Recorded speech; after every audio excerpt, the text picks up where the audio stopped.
I guess I'm going to come on here and do a quick unbox review and setup on my new wireless gun controller for the PS4. I do want to say thank you to the company for sending it out for reviews. So let's take a look at it.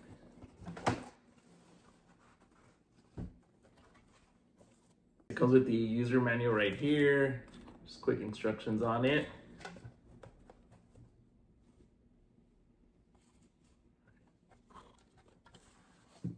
And here it actually is. Check it out. A lot of different controllers here on the side. It also comes with the charger, which is a micro USB charger, and then an attachment for it as well. Feels pretty light, so if you guys do like hours of gameplay, it's not gonna get heavy on you or anything like that, but let's go ahead and actually try it out on the PS4 and see how it actually feels, how it responds and things like that. All right, so we're gonna go ahead and actually set this up. All you gotta do is just snap that into place, and it's ready to go. And the way we're going to connect it to our PS4 is to connect it just directly through here so the PS4 can recognize it. So we'll go ahead and do that.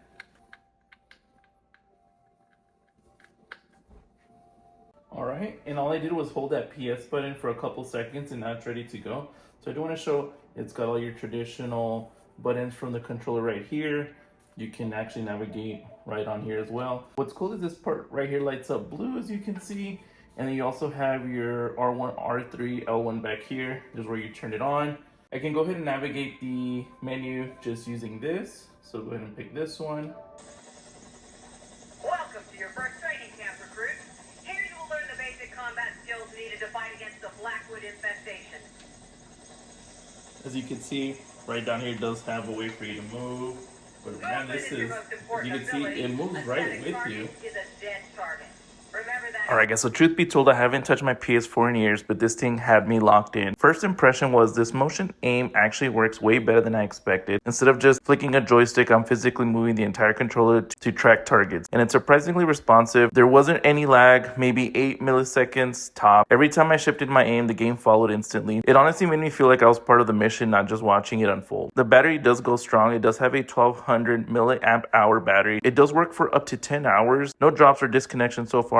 Even when I press the trigger, the haptic feedback kicks in. It's not just a little buzz, it delivers a strong vibration that matches the in-game action. Whether I was activating something, reacting to movement, or navigating intense movements, the feedback adjusted with it. It's a level of immersion that you don't get from your regular controller. The buttons are all placed smart. You got the action keys up top, the stick under your left thumb, a responsive trigger right where your finger naturally rests. Even after not gaming for a long time, I picked it up quickly. I wasn't fumbling around trying to find what does what. It's all right where you expect it to be. What I noticed mid-game was how much more intense everything feels because you're physically aiming and reacting, your whole body gets involved. I really appreciate the stabilizing stock in the back. It's not just for looks, it gives you a solid anchor point, so when you're tracking movement or locking onto an object, it helps keep your motion steady. If you're into heavy action games like Call of Duty or Battlefield, this controller is built for that kind of experience, and it's fully compatible with the PS4 versions of those titles. So yeah, even though I hadn't played in years, I was still hitting objectives, staying locked in, and honestly having a blast. It brought the fun back, not just mashing buttons, but full body engagement. If you're looking for a way to make console gaming feel new again, this controller delivers. So if you guys are looking for a new controller for your PS4, definitely look into this one. I'm gonna leave the link in the description so y'all can get yours. Highly recommend.